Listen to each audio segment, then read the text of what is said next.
할렐루야. 우리 이 시간 먼저 성도의 교제에 나오도록 하겠습니다. 주변에 계신 분들과 함께 사랑합니다, 축복합니다 라고 함께 인사하도록 하겠습니다. 사랑합니다, 축복합니다. 이 시간 살아있는 하나님의 말씀이 우리 가운데 임하여서 주의 은혜를 충만하게 누리는 이 시간 되기를 간절히 소망합니다. 우리가 오늘 함께 읽은 이 데살로니가 후서는 바울이 데살로니가 교회에 보낸 두 번째 편지에 해당이 됩니다. 이 교회는 아주 특별한 교회였죠. 당시 데살로니가는 로마 시대의 중요한 항구 도시였기 때문에 자연스럽게 무역과 문화가 활발히 교류가 되는 그런 곳이었습니다. 그만큼 도시 안에는 또 자연스럽게 우상 숭배와 음란 그리고 세속적인 삶이 가득 차게 되었던 것이죠. 바울은 2차 전도 여행 중에 이곳에 잠시 머물며 복음을 전했습니다. 유대 회당에서 3주밖에 안 되는 그 짧은 시간 동안 복음을 전했지만 그럼에도 불구하고 많은 사람들이 예수 그리스도를 믿게 된 것이죠. 이들의 신앙은 비록 짧은 기간이었음에도 불구하고 온 지역에 소문이 날 정도로 강렬했습니다. 그래서 바울은 데살로니가 전서 1장에서 이들에게 너희의 믿음의 소문이 각처에 퍼졌다라고 칭찬을 하였던 것이죠. 하지만 시간이 지나면서 데살로니가 교회는 안팎으로 여러 가지 문제가 생겨나게 됩니다. 먼저 밖으로는 박해가 몰아쳤습니다. 예수를 믿는다는 이유만으로 성도들은 가족들에게 버림을 받고 또 사회에서는 고립당하기도 했던 것이죠. 또한 안으로는 잘못된 가르침이 들어왔습니다. 그 중에 가장 대표적인 것이 예수님의 재림에 대한 오해였던 것이죠. 어떤 사람들은 주님이 곧 오시는데 뭐하러 일을 하느냐라고 하면서 일을 그만두고 다른 사람들의 도움에만 의존하기도 했던 것입니다. 그 외에도 바울의 사도권을 의심하면서 공동체의 질서를 어지럽히는 사람들이 있었습니다. 이런 혼란 속에서 바울은 두 번째 편지를 쓰면서 오늘 교회를 권면합니다. 이 시간 본문을 통해서 데살로니가 교회의 성도를 향한 그 바울의 권면이 우리를 향한 권면인 줄로 믿고 말씀 앞에 순종하며 이를 통해 부어지는 그 은혜를 충만하게 누리는 이 시간 되기를 다시 한번 간절히 소망합니다. 먼저 본문 1절의 말씀을 함께 보도록 하겠습니다. 1절입니다. 시작. 끝으로 형제들아 너희는 우리를 위하여 기도하기를 주의 말씀이 너희 가운데서 같이 퍼져나가 영광스럽게 되고. 아멘. 바울은 데살로니가 교회를 향한 편지를 마무리하면서 성도들을 향하여 기도를 부탁을 하고 있습니다. 그러면서 동시에 5절에서는 주께서 너희 마음을 인도하여 하나님의 사랑과 그리스도의 인내에 들어가게 하시기를 원하노라 라고 말하며 바울 역시도 이들을 위하여 중보 기도를 했던 것을 우리가 볼 수 있는 것이죠. 여러분, 사도 바울이 얼마나 위대한 인물입니까? 정말로 그는 하나님의 나라를 위해서 불같이 쓰임받았던 그런 인물이었습니다. 그런 그가 성도들에게 다른 것이 아닌 기도를 부탁하고 있는 것이죠. 그런데 바울이 성도들에게 기도를 부탁하는 이 장면은 여기서만 발견할 수 있는 것이 아닙니다. 바울이 작성했던 많은 서신서들을 보면은 그가 여러 번 성도들에게 기도를 부탁하고 있는 것을 함께 발견할 수가 있는 것이죠. 또한 기도를 부탁하는 것 외에도 자신이 쓴 편지를 받는 수신자들을 위하여 자신도 지금 또한 중보를 함께 기도하고 있다는 사실을 기록하고 있습니다. 사랑하는 성도 여러분, 이러한 바울의 모습을 통해서 우리가 깨달을 수 있는 바가 무엇일까요? 성도는 기도의 동역자가 되어야 한다라는 것입니다. 우리 모두는 다 기도의 제목이 있습니다.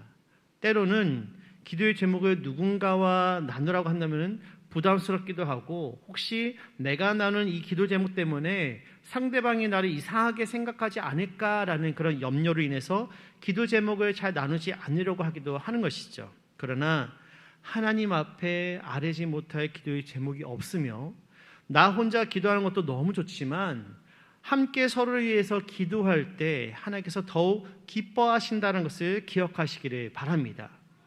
그래서 성경은 곳곳에서 이 기도의 중요성, 특별히 중보 기도의 중요성에 대해서 언급합니다. 먼저 창세기 18장을 보면은 아브라함이 소돔과 고모라를 위해서 간구하는 장면을 볼 수가 있는데요. 이를 통해 우리는 한 사람의 그 기도가 공동체를 살릴 수 있음을 깨닫게 되는 것이죠. 또한 출애굽기 32장에서는 시내산 밑에서 금송아지를 만들어 섬기던 이스라엘 백성들을 멸하시겠다고 말씀하시는 그 하나님의 노염이 나타납니다. 이때 이 노염이 사그라들 수 있었던 것은 다름이 아닌 지도자 모세가 자신의 생명을 걸고 하나님께 간구했기 때문이었던 것이죠.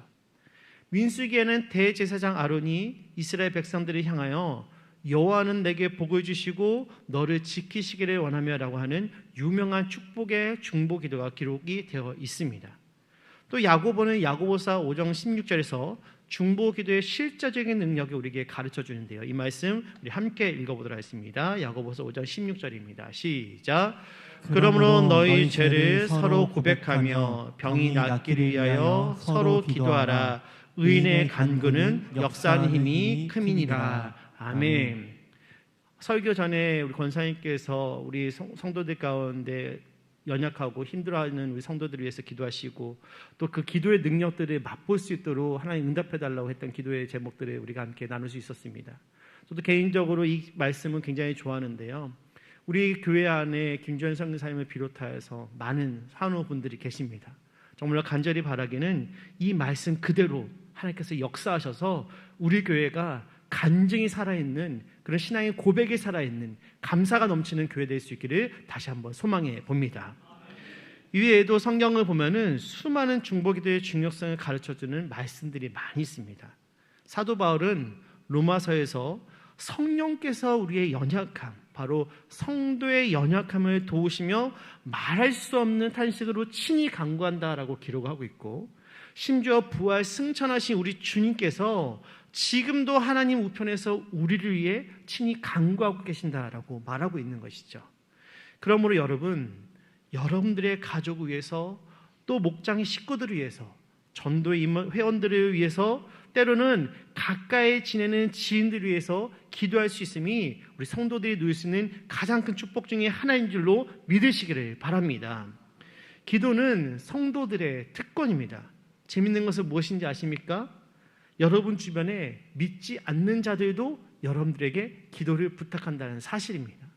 믿지 않는 자들도 자신이 어려운 가운데 있으면은 자신의 기도 제목을 믿는 사람들에게 부탁한다는 것이에요.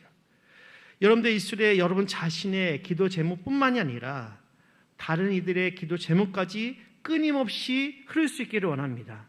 그래야 해서 의인의 간구에 크게 역사하시는 하나님의 이 약속의 말씀이 저와 여러분들의 삶 속에 실제적으로 임하는 것을 체험하여 모두가 기도의 중보자를 넘어서 기도의 용사, 기도의 능력자가 될 수 있기를 다시 한번 간절히 소망합니다. 먼저 데살로니가 교회의 성도들에게 기도를 부탁했던 바울은 이제 공동체 안에 있었던 문제점을 지적하기 시작합니다. 본문 6절의 말씀 함께 보겠습니다. 6절입니다. 시작. 형제들아, 우리 주 예수 그리스도의 이름으로 너희를 명하노니 게으르게 행하고 우리에게서 받은 전통대로 행하지 아니하는 모든 형제에게서 떠나라. 아멘. 사도 바울이 먼저 보낸 편지에서 그는 일하지 않고 규모 없이 행하는 자들에 대해서 언급한 바가 있었습니다. 이미 그들을 향한 바울의 권면이 있었지만 결론적으로 그 권면에 대해서 이들은 반응하지 않았던 것 같습니다. 왜냐하면 오늘 본문에서 다시 그들에 대한 말을 사도 바울이 꺼내고 있기 때문인 것이죠. 조금 전에 읽은 본문 6절에서 바울은 교회를 형제들이라고 부르고 있으며 잘못 행하는 자들에 대해서는 모든 형제라고 언급하고 있습니다. 모든 형제를 지칭되는 이들이 행했던 잘못된 행동이란 과연 무엇일까요? 그것이 바로 7절과 8절에 언급이 되었는데요.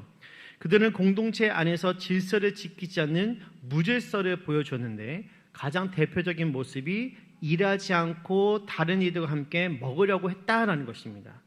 쉽게 이야기해서 무의도식함으로써 공동체의 그 질서를 어지럽게 만들었다라는 것이죠. 그런데 이들에게는 이러한 게으름을 피게 하는 원인이 있었습니다. 일부 사람들이 예수님의 재림이 곧 오신다라고 오해하고 있었기 때문입니다. 그래서 아예 이를 포기했던 것이죠. 실제로 우리나라에도 이와 비슷한 일이 일어났던 적이 있었습니다. 다미 선교회라는 곳에서 1992년 10월 28일 수요일 밤 12시에 휴거가 일어난다면서 세상의 종말을 예언했던 것이죠. 당시에 이를 믿었던 많은 신도들이 생업을 전부 포기해버리고 한 곳에 모여 살면서 다가올 종말을 준비하고 기다리고 있었습니다. 예언된 그 종말의 날이 다가왔을 때 TV 방송국과 외신 기자들까지 취재를 하면서 우리나라 메인 방송국들은 그날의 마감 뉴스를 통해 생방송으로 그들의 모습을 중계하고 있었던 것이죠. 만일의 사태를 대비해서 경찰까지 출동했었고 구급차까지 준비가 되었던 그런 상태였습니다. 대망의 1992년 10월 28일 수요일 밤 12시가 되자 무슨 일이 벌어졌을까요? 아무런 일도 벌어지지 않았습니다. 세상은 그대로였어요. 휴가가 올 것이다 라고 굳게 믿었던 신도들 가운데는 극도로 흥분해서 기절한 사람들도 있었지만 대부분의 사람들은 그 결과에 따라서 허탈함과 후유증만 남긴 채 다시 일상으로 돌아가게 되었습니다. 사랑하는 성도 여러분, 예수님은 십자가에 달리시기 전에도 그리고 부활하신 이후에도 재림에 대하여 말씀하실 때는 그날은 오직 하늘 아버지만이 아신다라고 말씀하셨습니다. 마태복음 24장 36절에서 우리 주님이 제자들에게 이렇게 가르치십니다. 그러나 그날과 그때는 아무도 모르나니 하늘의 천사들도 아들도 모르고 오직 아버지만 아시느니라. 아멘. 이후에 부활하신 예수님께 제자들이 주께서 이스라엘 나라를 회복하심이 이때니까 라고 물어봤을 때 예수님은 사도행전 1장 7절에서 때와 시기는 아버지께서 자기의 권한에 두셨으니 너희가 알 바 아니요 라고 말씀하시며 마태복음과 같이 동일한 의미로 말씀하신 것을 또한 우리가 보게 되는 것이죠. 사랑하는 성도 여러분, 마지막 날은 아무도 모릅니다. 성경은 오직 그날은 오직 하늘 아버지만이 아신다라고 증언하고 있는 것이죠. 그러므로 오늘 데살로니가 교회 안에 게으른 자들의 이 행동은 잘못된 것입니다. 그들은 이 게으름으로 자신들뿐만이 아니라 교회 공동체 안에도 큰 무리를 주고 있는 것이죠. 그렇기에 바울은 오늘 교회 안에 만연해 있었던 그 게으름의 문제를 지적했던 것입니다.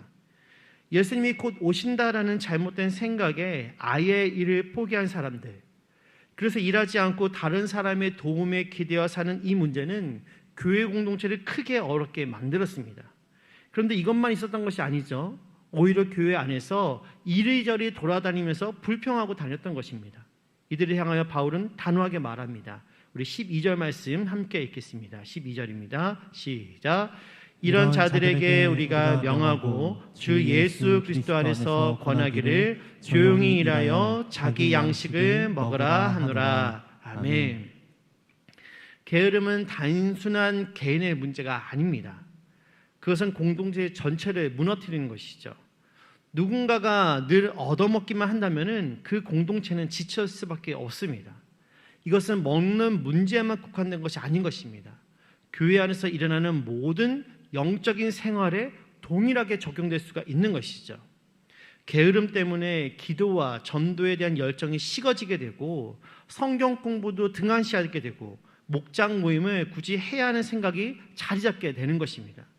결국 게으름이 개인의 신앙생활을 무너뜨린 것과 동시에 신앙 공동체 안에 곰팡이처럼 펴서 영적 무기력이 공동체를 앞서 눌러버리고 공동체로 인해서 아무것도 하지 못하도록 만들 수 있게 된다는 것입니다. 그래서 바울은 이들을 향해서 강한 어조로 말함과 동시에 자신이 어떻게 모범을 보였는지 증거하죠. 그는 사도로서 당연히 교회로부터 생활비를 받을 권리가 있었지만 스스로 일을 하면서 복음을 전했습니다. 왜 그랬을까요? 이유는 간단합니다. 성도들에게 본을 보이기 위해서 그는 그렇게 했다라는 것입니다. 사랑하는 성도 여러분, 오늘날 우리에게도 이 말씀은 그대로 적용됩니다. 신앙생활에서 우리는 남이 해주겠지라는 그런 마음을 버려야 하는 것이죠. 예배와 봉사, 기도, 말씀, 전도 등등 모두 누군가 대신해 줄 수 있는 것은 단 하나도 없는 것입니다. 선을 행하다가 낙심하지 않으려면 우리 속에 있는 게으름을 먼저 몰아내야만 하는 것이죠. 그러므로 먼저는 성도를 미워시키는 잘못된 말에 현혹되지 마십시오. 그리고 더 나아가 우리 안에 게으름이 자리 잡지 않게 하시기 바랍니다. 그렇게 할 때 그 공동체는 성령의 은혜가 충만하게 운행하는 역동적인 공동체가 될 줄로 믿습니다. 여러분들의 가정과 여러분들 속해 있는 목장 그리고 우리 교회가 이런 성령의 운행하심이 넘치는 역동적인 교회 공동체가 될 수 있기를 다시 한번 간절히 소망합니다. 마지막으로 바울은 이렇게 권면합니다. 본문 13절 말씀 우리 함께 읽겠습니다. 13절입니다. 시작. 형제들아 너희는 선을 행하다가 낙심하지 말라. 아멘. 여기서 낙심하다라는 말은 문자적으로는 완전히 정신을 잃다, 녹초가 되다라는 의미를 갖고 있습니다. 즉 아무리 노력해도 온당한 결과가 나타나지 않을 때 지쳐 모든 의욕과 용기를 잃어버린 것을 나타내는 것이죠. 그런데 바울은 이 동사에다가 금지적인 명령어를 붙여서 사용합니다. 그래서 주위에 규모 없이 행하는 자들로 인해서 혹 너희 자신의 삶에 회의를 느껴 용기를 잃게 될 성쉽더라도 결코 주저하지 말라라고 강력하게 명령을 하고 있는 것이죠. 데살로니가 교회 성도들은 무의도식하는 성도들에서 많은 영향을 받았습니다. 어쩌면 이들을 볼 때마다 그들은 신경이 예민해서 이렇게 생각했을지도 몰라요. 우리도 일하지 말고 재림이나 준비하자. 여러분들 이들이 이런 생각하면서 얼마나 낙심하고 얼마나 실망하고 자기가 하고 있는 일에 대해서 회의감을 느끼지 않았겠습니까? 바로 이런 상황 속에서 바울은 낙심하고 있는 성도들을 향해 강하게 권면하고 있는 것입니다. 이는 게으른 자들이 무엇을 하든지 간에 성도로서 또 교회로서 감당해야 할 사명은 너무나도 분명하다는 것을 우리에게 보여주고 있는 것이죠. 다시 말해서 곧 주어진 직업과 일상생활 그리고 교회로서 해야 할 사명들을 흔들리지 말고 성실하게 감당하라는 것입니다. 그것이야말로 선을 행하는 삶인 것이죠. 성도는 그리스도 예수 안에서 선한 일을 위해 재창조된 새로운 피조물들입니다. 즉 하나님께서 우리를 거듭나게 하신 목적이 바로 선한 일을 하게 하려는 데 있다라는 것이죠. 그런데 우리가 선을 행하다 보면 우리를 자꾸만 낙심하게 만드는 일들이 생겨납니다. 교회를 위해서 열심히 일했지만 아무도 알아주는 사람이 없을 때 낙심이 될 수도 있습니다. 선을 행하는데 오히려 오해나 핍박을 받게 되는 그런 괴로움을 당할 때가 생길 때 우리는 낙심하게 되는 것이죠. 그러나 여러분, 하나님은 우리의 선한 행위를 결코 잊지 않으신다는 사실을 기억하시기를 바랍니다. 그래서 히브리 기자는 히브리서 6장 10절에서 이렇게 말합니다. 우리 이 말씀 같이 읽겠습니다. 시작. 하나님은 불의하지 아니하사 너희 행위와 그의 이름을 위하여 나타난 사랑으로 이미 성도를 섬긴 것과 이제도 섬기고 있는 것을 잊어버리지 아니하시느니라. 아멘. 여러분, 오늘 바울은 성도들을 향해서 선을 행하다가 낙심하지 말라라고 권면합니다. 이는 오늘 우리를 향한 주님의 음성인 줄로 믿습니다. 세상 사람들 다 알아주지 않을지라도 주를 위한 수고와 눈물 그리고 섬김과 헌신은 결코 땅에 떨어지지 않는 것입니다. 저와 여러분들이 하늘에 심은 이 고귀한 믿음의 씨앗은 반드시 저 하늘나라에서 아름답게 열리게 될 줄로 믿습니다. 이러한 믿음을 가지고 이 한 주간도 믿음과 소망을 품고 주를 위해 기쁘게 살아가는 저와 여러분 될 수 있기를 간절히 소원합니다. 이제 말씀을 정리합니다.